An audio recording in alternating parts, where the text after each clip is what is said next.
Horns up, metalheads. Welcome to Radioactive Metal, the interviews. In this episode, Snowy sits down with John Joseph of the Cro-Mags and BLOODCLOT.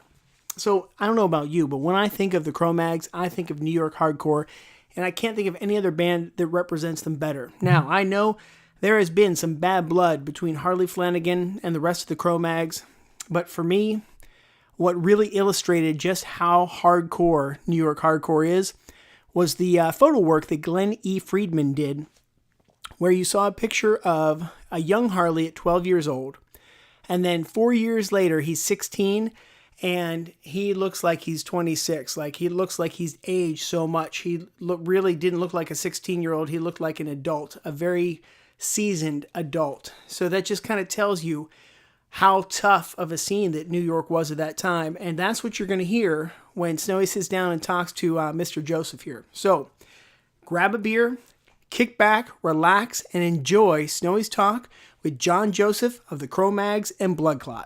First and foremost, what I always like to do with a subject such as yourself, a guy that's been around a few blocks, you've done it all, you've seen it all. When you encounter like the expression legendary, like the legendary Cro-Mags, the legendary John Joseph, what's your initial gut reaction to that? Well, I'll tell you, because somebody just said that shit, and I'm like, stop that shit right there, because I ain't no fucking legend. I said, listen, I race for a kid that's 4 years old that's fighting cancer. I race Iron Man for him. That's a fucking legend. That whole legendary bullshit. Listen, I'm a musician, man. Legendary people is guys like Prabhupada who brought and saved millions of lives. People that are, doing, whatever. I just, listen, all I do is play music, and hopefully people show up and enjoy the music. We have a good time. We hang out. Like, they ain't nothing legendary about that, and I just don't. I am not the Cro-Mag who calls himself the fucking legend. Let's just put it that way. Okay? That's not me. That's the other fake ass motherfucker that, tries to act like he invented hardcore. That's bullshit. Humble in life. Don't have a fucking false ego attack. And I always said this too: the people you diss on the way up are the ones that's going to be fucking looking at you on your way down, saying on your way down, for sure. Be humble in life. That's what was fucked up to Cro-Mags. And all them guys got fucking egos out of the fucking ass, treating the hardcore fans like shit, wanting to be a metal band, and that's where all the shit started. You don't be fucking fucked up to the people that's coming to your shows and paying to get in and fucking buying the shirts. You don't be an asshole to those people. So the whole legendary shit and ego shit and music and everything else, man, I could give a fuck less about it. I do a lot of other stuff besides music, and I deal with a lot of very humble people, and their humility rubs off on me. Trinata Pisuneche, nah. You should always think of yourself lower than the street. That's the reality of a yoga. And I try to practice yoga. I've been practicing yoga since 81. So there's no room for false ego in that, or music, writing, or dealing with people, or Iron Man, or fucking anything that I do. Who's a legend to me? The guys that I meet out on the fucking, feeding the homeless, who lost his whole fucking family in a car crash, fell into addiction, and then pulled himself out of that. People, that's legends to me. People that overcome amazing, fucking the most fucked up shit in the world, and come back from that, and then pay it forward. And I've done that too. That's why, I try to help people constantly, and it's to pay back the gifts of those people that need the knowledge and the help and the love when I needed it, Right. So the legend shit, I cut motherfuckers off the minute they start saying that. and put him in check and be like, there's no fucking legends here, man. And Mackie doesn't never fucking think that shit either. Neither does Craig or AJ. These are humble people that I'm in BLOODCLOT, in Cro-Mags and BLOODCLOT. Mm-hmm. Like, you know, Todd, humble. Joey, humble. Nick, baddest motherfuckers out there and humble. You know? So there's no place for ego in music, man. It's about a positivity thing, and ego and false pride is just negativity. You know? That's right. So, that's right.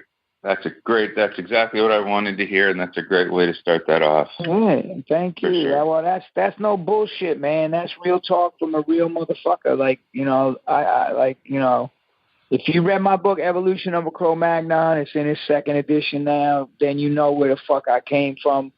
Foster homes being fucking, you know, abused every which way to fucking Sunday, and the streets and drug addiction and fucking, you know, just every fucking bad thing you could think of. But, you know, how can I have ego about whatever when people helped me, you know? So. Right on. Wise words. Don't ever lose those. And it's good that you're passing that down on to the next generation through avenues such as this show.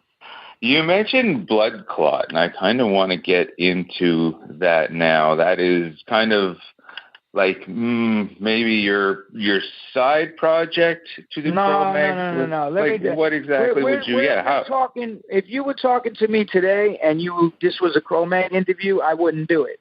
Okay, we're talking today because BLOODCLOT, which is my main project, okay, has a new record out called Up in Arms. That's why we're talking today. That's the basis of this whole interview. Mm-hmm. Cro-Mags I've been in the band since 81. I started the fucking band, and it's something that I do here and there and play shows. I don't drag it across the country doing U.S. tours. I play a territory every once in a while to have fun with people I enjoy. BLOODCLOT, the prerequisite for anybody being in this band was this band takes priority over any other band that they're in. Everybody that signed on to the deal and is in the band, Todd, Nick, Joey, that's where they're at. You go look at pictures of fucking Nick Oliveri's amp, it says BLOODCLOT on it, even though he's in these other bands, you know, and the record comes out July 14th, and that's when the tour starts. And this is the main project. This is not a side project. We signed a record deal with Bandmate Records, and they were very good to us. And we gave them what I thought was the best record that I can make. And they also, the other 3 guys in the band, put their best foot forward too. And Metal Blade's very happy with the record. We are too. And we're going to get out there and tour the fuck out of this record. You know, I actually canceled. Mackie had Cro-Mag shows in the summer in Europe, and I said I can't do it because the record comes out July 14th, and I'm on tour for 3 weeks in the States with Negative Approach, and then Nails, Negative Approach, Cro-Mag, BLOODCLOT on the whole West Coast run. So I already showed, you know, what takes precedence, and these guys, it's the same thing. With all their other side projects that they're in on hold. You know, so that's what I got to say about that. Right on. Excellent. And as you mentioned, the new record is called Up in Arms, out on Metal Blade. Thinking back to when you first signed on with that label, do you recall how it is like that BLOODCLOT came to their attention? Did they contact you? I'll tell you the whole story. I'll tell you the story. You know, AJ had a family emergency. We had a show in North Carolina, a festival, and then AJ called up. He's like, yo, I got to deal with this. I can't go do the show. This was like the week of the show. I called up Todd Youth in L.A., and I said, Todd, you know Age of Quarrel, right? He's like, every fucking note. He flew out without any rehearsals, went over the set in the dressing room with Craig Satari, came out and fucking nailed it. And then we was hanging out, talking, and before he went back, and flew back to LA, and he's like, yo, I've been working on these songs that I think I've been writing them with you in mind. And Todd comes from the old days, the Bad Brains, the whole shit, Motorhead, the whole fucking shit that we all love. Discharge. He's been on the punk scene since he was 12. He was in AF in fucking like 83.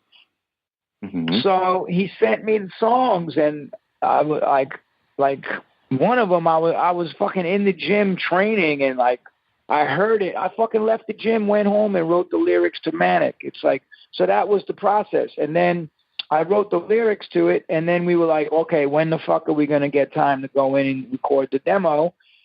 And I went to L.A., and then I was going to go to San Diego. I had a half Ironman race in San Diego, the Super Frog.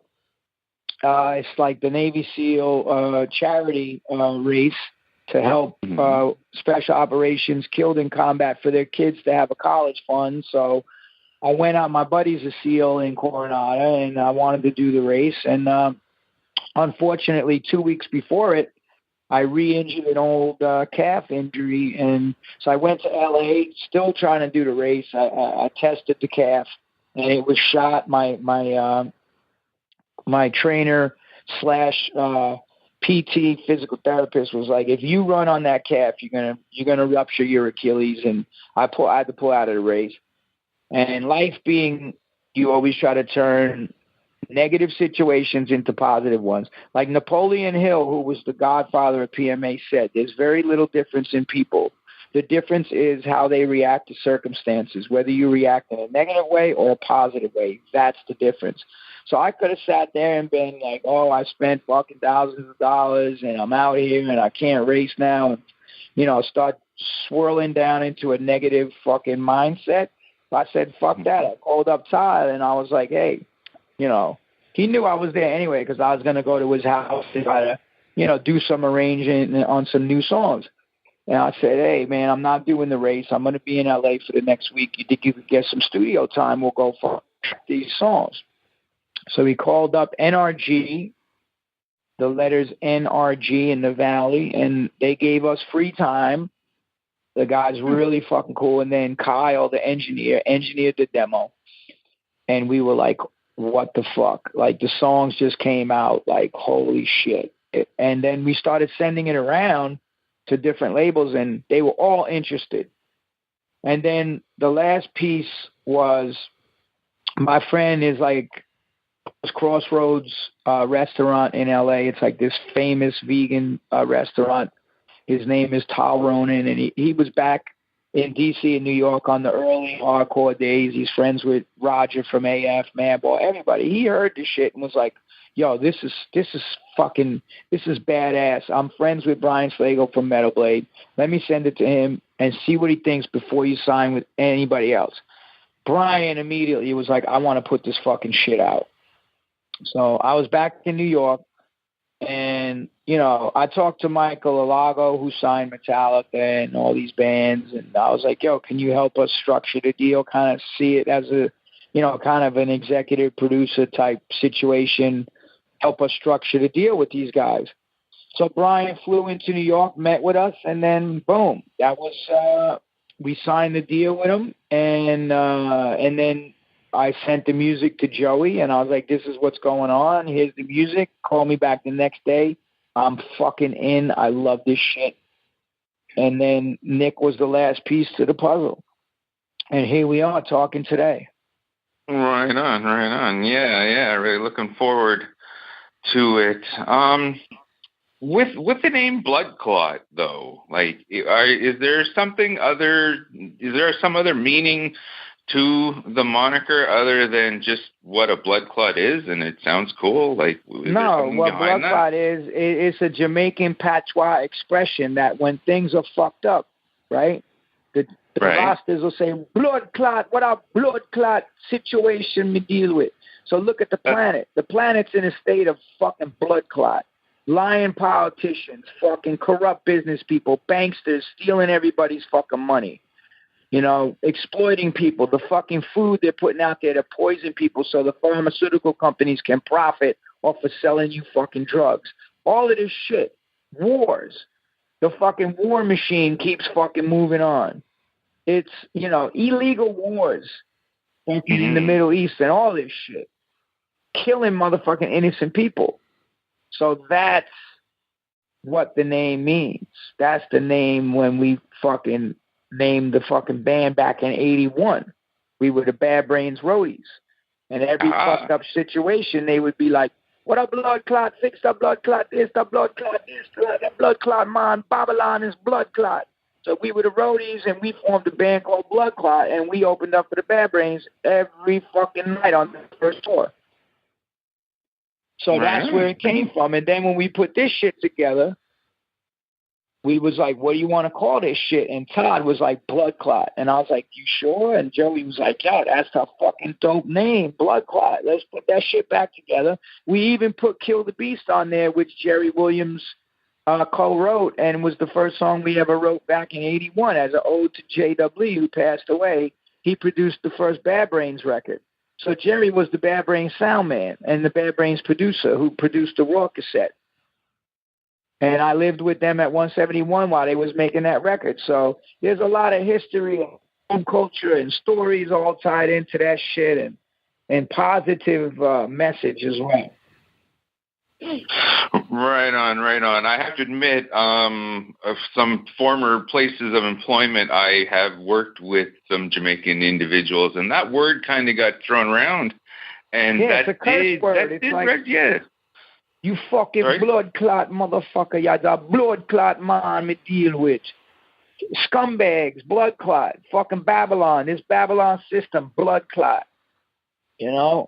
That's what we're dealing with, man. We ain't trying to fucking sing no emo bullshit about relationships and all this fucking whack shit.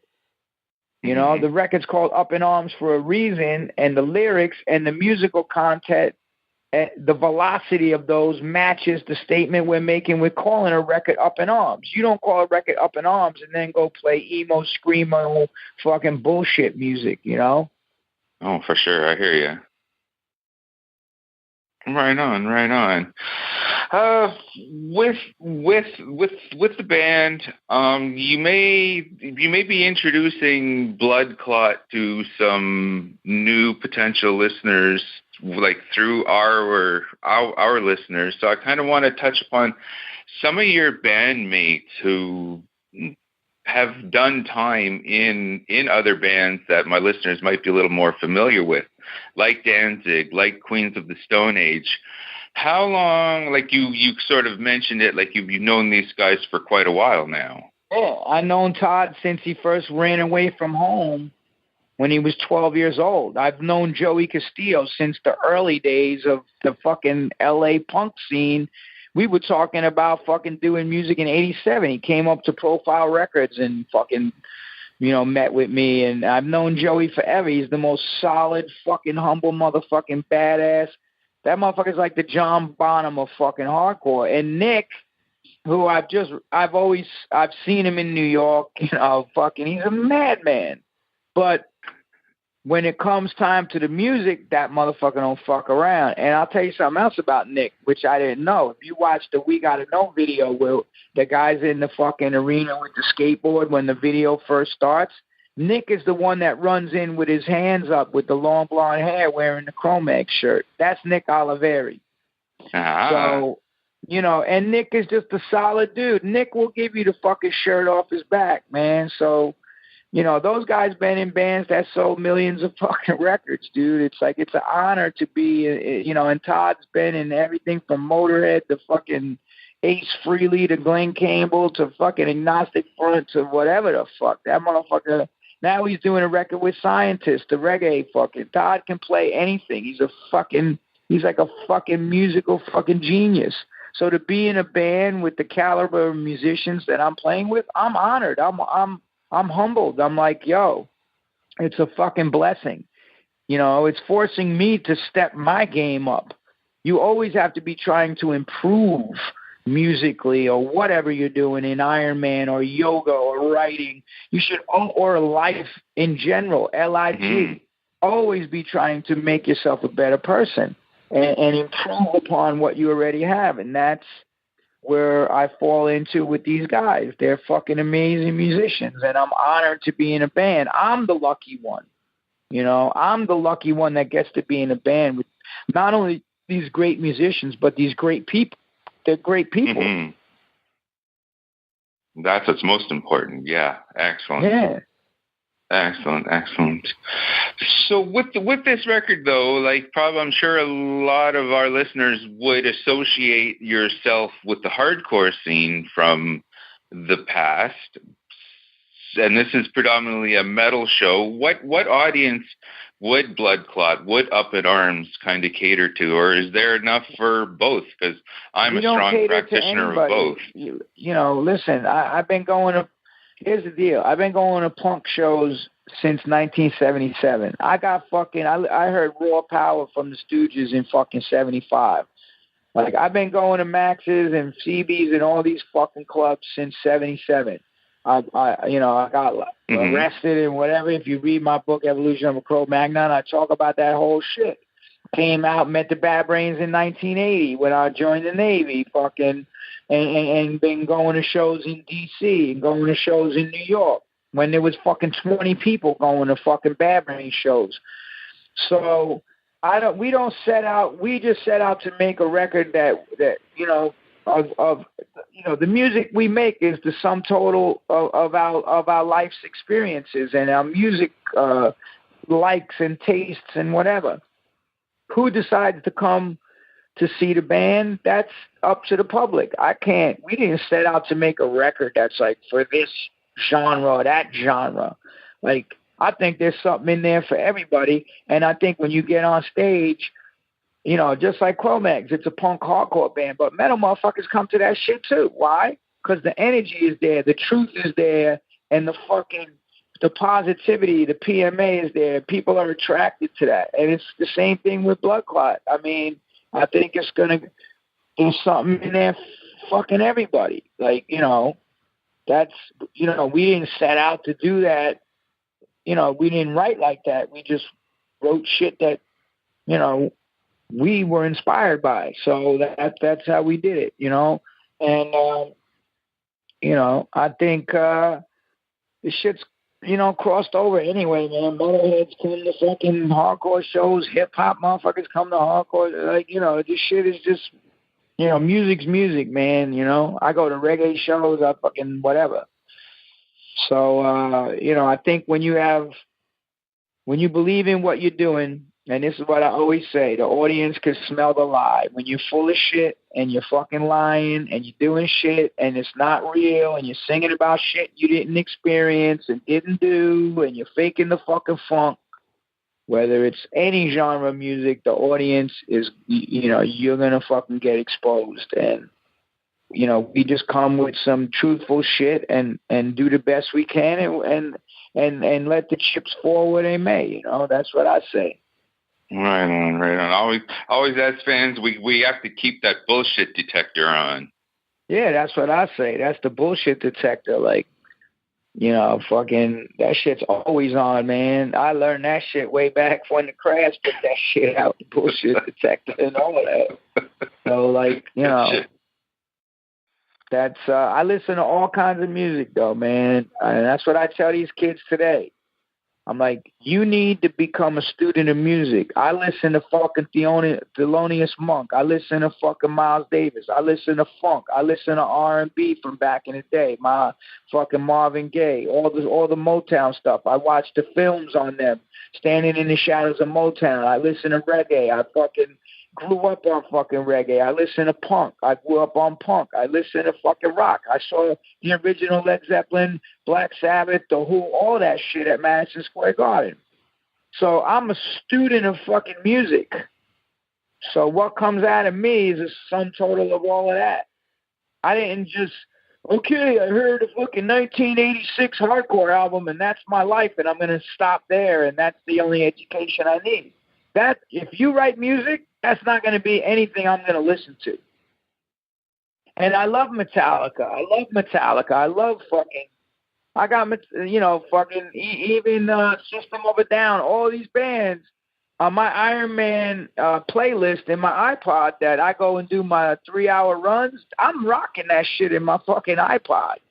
Oh, right on. Black Sabbath, fucking, all of that shit. Metallica, Megadeth, fucking. I listen to everything, man. And then I got some Allman Brothers in there too. Excellent. Whatever. Right on. Listen to everything, man. Like, that's what's up.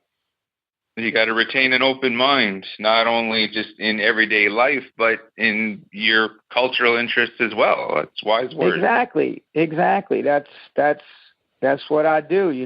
I'm a student of people and what they do, and that's why I write films as a study on people and the situations different people could be in and how they react to it. You got to get that education.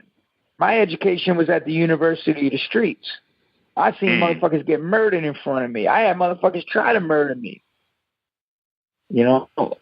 So when it comes to music and hip-hop, too, I worked at all the hip-hop clubs in New York when motherfuckers was blasting off guns and doing all kinds of shit. And I'm working security at these clubs and getting to see all the great bands, Tribe Called Quest, KRS-One, all of that shit. Back in the fucking day, old school. When motherfuckers say back in the day and they're 20 years old, I'm like, motherfucker, what back in the day are you talking about? I say that. I hear that all the time. Diapers, out of diapers eating Pop-Tarts, motherfucker. You can't say back in the day. If your ass was born after fucking 1987, don't say back in the day. I hear you on that. Yeah. Back in the day, man. What back in the day? Oh, yeah, like 2000. I'm like, motherfucker, shut the fuck up. That shit. I hear that. I worked that shit back in the day. I worked at Payday. I fucking worked at the World in New York. Do the research on them fucking clubs, man. CDs in the fucking 70s. Fight motherfuckers trying to rob you on the Bowery. Motherfucker, don't talk no back in the day. I got New York City Survival Guide coming out. It's like this small book I'm putting out. How to not get your shit slapped out of you when you come to New York. From an old school motherfucking New Yorker. Back in the day. Fuck out of here, man. I got you laughing now, didn't I? Oh, yeah, I know, because I hear that all the time. Like, yeah, I was born in 71, and I hear... You keep saying right on, and I'm like, yeah, right on, motherfucker. No, your ass is over 40. Yeah, I am. Sorry? I said, you see that? The state didn't raise no fool. I know what's up. That's it. I say I'm 46, but I'm going on 25. There you go, man. You got this fucking youthful mentality of a kid. So do I. I'm going on 55 in a few months. Right on. Oh. Excellent. Good. One of the things I do want to kind of bring about with the Cro-Mags, though, is I remember way back, like, when the Age of Quarrel record first came out. Yeah, we played up there. Mm-hmm. Oh, yeah. Geez. I think you guys were up here with either DOA or GBH. It was GBH. It was GBH, yeah. And I think Joe Puke and the Chunky Bits were supporting as well. Yeah, I don't remember the fucking shot. I just know we toured a bunch with GBH at that point. No, okay, yeah. You guys came up through our neck of the woods. And just for our listeners, you're going to be up here as we speak next week. Really looking forward to that. Yeah, man, I'm getting ready for that. Right on. Me too.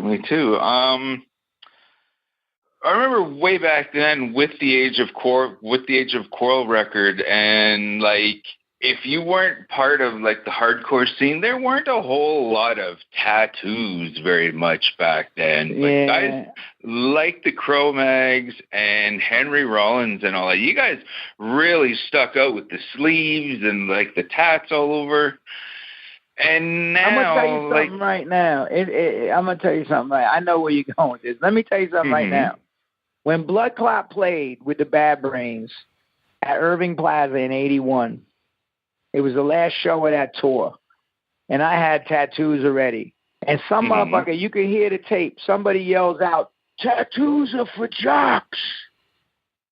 You know? And I'm like, that's the mentality. But now I built up my collection of tattoos. I'm a old school. I got my first tattoo in 1980. I escaped that toward the end of boot camp and fucking got on a train in the middle of the night and went into Chicago to get fucking tattooed.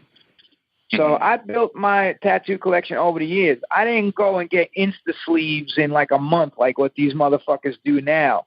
That's like the new jack tattoo culture. I hang out with all the old school artists like Jonathan Shaw, whose book Scab Vendor and Spiderweb and fucking all of these old school Chris Carver, the old school Ami James, like these guys, like it was a certain culture and it meant something to have tattoos. It was a rebellious fucking statement.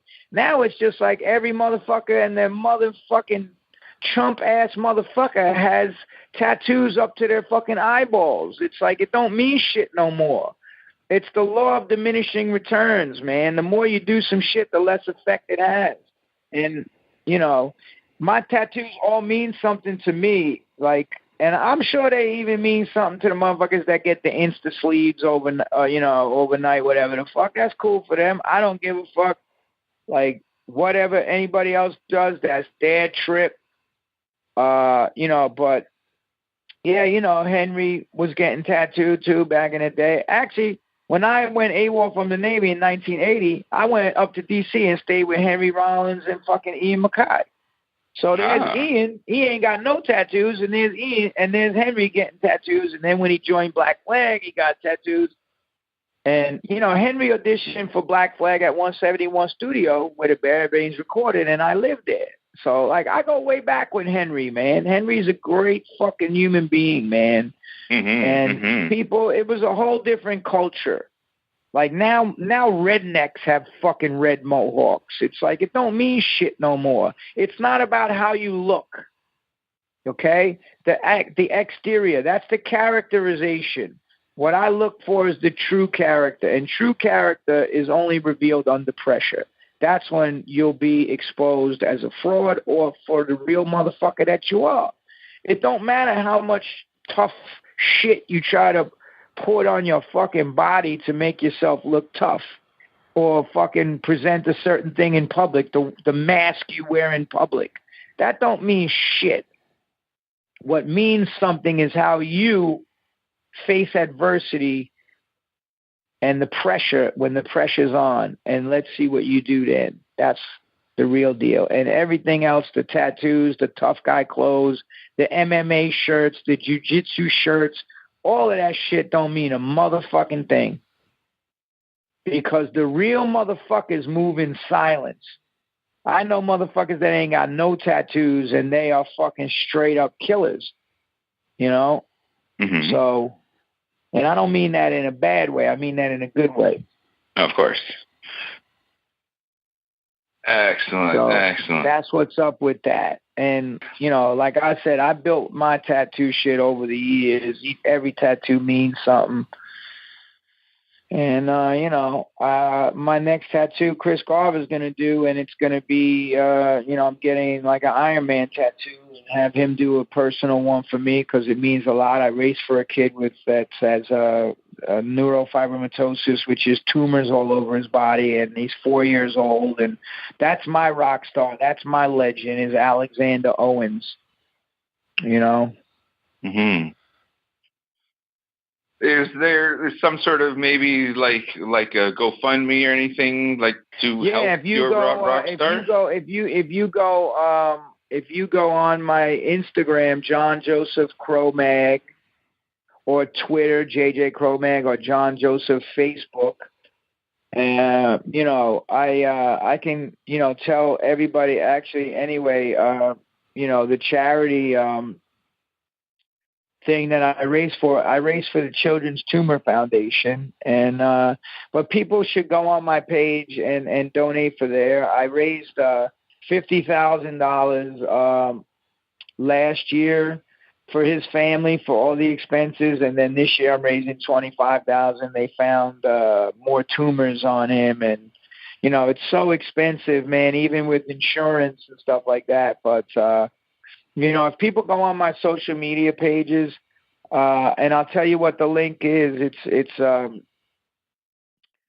you have to actually, you have to kind of go on my Facebook. I'll be posting up a lot more stuff about it. And, we're doing benefit concerts for him and all kinds of stuff. So, just check me out on social media. You can find the link, throw down a few dollars. I mean, look, I got 27,000 motherfuckers on Instagram. If everybody gives fucking $1, there you go. You got the money for me. Mm-hmm.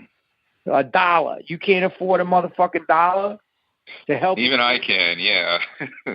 Yeah, $1. $1. So if 27,000 people give $1, or Facebook, I got 20,000 people, 12,000 following me, 5,000 friends. Cro-Mags got 100,000. Like, just throw down $1. Fucking, it ain't gonna kill you to throw down $1. And help this kid's family out, what they're going through. The mother goes through so much stress from like knowing what's coming for her kid that like she almost passed away. She was in a coma. She developed this bacterial fucking, crazy disease and almost died. Had to learn how to walk again and everything. So the family's just been whacked. And, I just try to help them because they're amazing people. So, Well, we'll get all of that out to all of our listeners. Thank you, man. I appreciate that. No problem. Because at the end of the day, it's people that count. Music is fine, but, And a little kid that's fighting for his life, and smiles every day. And he's got tumors on his nerve endings that is pain. You and I would fucking cry if we had to deal with that.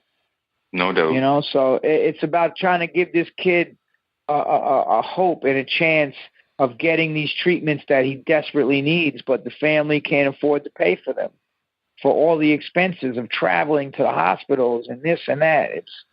It's mind-boggling, Anyway, that's what I'm doing. It is. Well, thank you so much for your time this morning. Thank you, man. And it's good to talk to, right on, man. I'm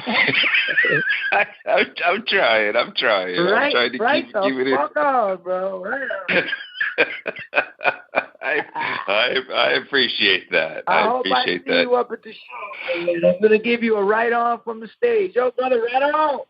Right on. I like that. Right. I'll be looking for you for sure, man. Thanks a lot. Make sure you say hello. Thank you, man. God bless. Hare Krishna. Thanks for listening to our interview with John Joseph of the Cro-Mags and BLOODCLOT. And if you haven't picked it up yet, go check out the new BLOODCLOT album, Up in Arms. I'm really digging the tracks. So until next time, check out RadioActiveMetal.org. Horns up and rock out. Visit us at RadioActiveMetal.org or go to iTunes for past episodes and write a review. Listen to us live every Thursday night on PureRockRadio.net. You can also listen to us on Stitcher.com, TuneIn.com, Google Play, and all the other podcast aggregators. You can purchase the music featured in this episode by going to RadioActiveMetal.org and clicking on the episode link. Leave us a voicemail. We want to hear from you. Call 321-80-HEAVY or 321-804-3289. We may even play it on the show. Email us at radmetal666@gmail.com with suggestions or for indie spotlight submissions. Follow us at facebook.com/radmetal, twitter.com/radmetal666, and instagram.com/radioactivemetal. This has been a presentation of Radioactive Metal. It's not metal unless it's radioactive metal.